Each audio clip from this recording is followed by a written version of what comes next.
Hello, I'm Arvel Bird, and welcome to the basics of flute playing, of the Native American flute. Lesson 1 is going to be about finger control. The first step in learning to play the Native American flute is to understand and practice finger control. Finger control means covering and uncovering the tone holes of the flute with precision. We use the first, second, and third fingers on each hand to cover and uncover the 6 holes of the flute. Before picking up your flute, hold your hands in front of you and tap your first and second and third fingers together against the thumb, as if you were playing finger cymbals. So this is kind of the correct way. Instead of on the tips of your fingers, more of the pads of your fingers. Do it together. First finger, second finger, third finger, second finger, first finger. And then alternate first finger, second finger, third finger, first finger, third finger, first finger, second finger, third finger, first finger. So that your muscles and your brain get used to operating your fingers on each hand independently. By doing this at the beginning of each practice session, you will learn correct finger action. You'll feel the pad behind each fingertip, and you'll learn to act with a regular rhythm. Okay, now pick up your flute with your left hand. Holes facing upward, and count the holes from the top to the bottom, bottom being the end of the flute and top being next to the tone hole. So it'd be 1, 2, 3, 4, 5, 6. Next, turn your flute so that the holes face away from you, and with the thumb on the back for support, place your fingers on the tone holes. Left hand on top, right hand on bottom. Now, if it just really doesn't feel comfortable this way, and you feel more comfortable with your right hand on top, it's perfectly all right. There's no right or wrong way to do this. Now, without blowing into the flute yet, but with both hands on the flute, practice opening and closing the holes using the same action you used when playing the imaginary finger cymbals. So, we went first finger, second finger, third finger. First finger, second finger, third finger. First finger, second finger, third finger. Now let's try first and second finger. First and second, second and third, third and 1. First and second and third, third and 1. Let's try them together. First and second and third, third and 1. Ready? Go.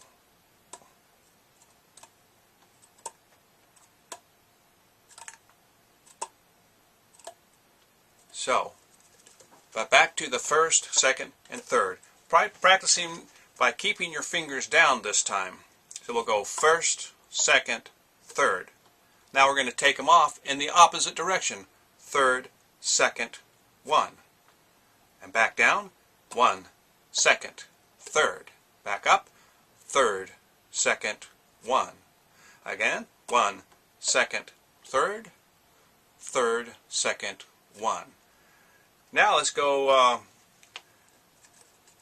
from the cover all the holes. See how flat my fingers are on the holes? Instead of doing this, I'm doing this with flat pads on the holes. We're going to go up now. Third, second, 1. Ready? Go. Third, second, 1. Down. 1, second, third. Ready? Again. Third, second, 1. Hold. 1, second, third. Hold your first finger down. Third, second, 1. 1, second, third. Third, second, 1. 1, second, third. Well, I said hold your first finger down, but you've got to lift it up to uncover the hole. So, we've done this. We're practicing without the breath, but we're playing as if we're imagining that we're playing the notes. And I'm resting my head of my flute here on my shoulder, but if your flute is smaller, like an A or a G, you might be able to just hold it out here. So, now note that your first attempt to produce a sound on the flute may result in a squeak or a squeal. There are two reasons for this, usually. First is you may not be covering the tone holes completely with the pad behind the fingertips, which need to be pressed firmly, but not gripped and not strained, but just covered firmly. Second, you could be blowing too hard and doing so causing the tone to jump to a higher, undesirable pitch. This would be called an effect, or an overblow, or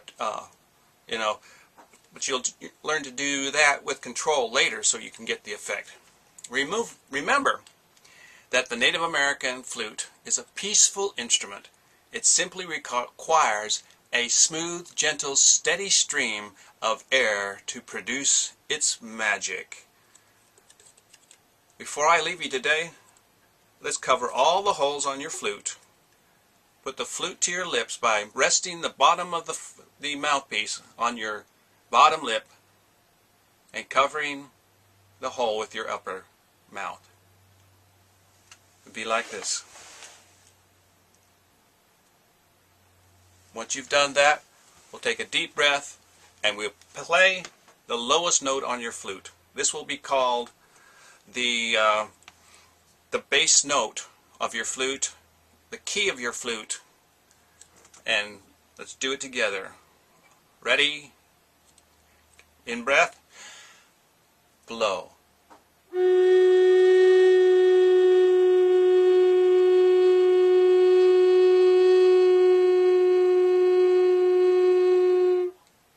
If you're not getting a smooth, gentle tone, then remember, you could check your fingers to make sure they're covering all the holes, keep them firmly down, and don't blow too hard. It's like, the kind of breath you need is like how you would blow over a spoon of hot soup. You don't want to blow the soup off your spoon, but you want to cool it, so you're blowing gently over the spoon. Like that.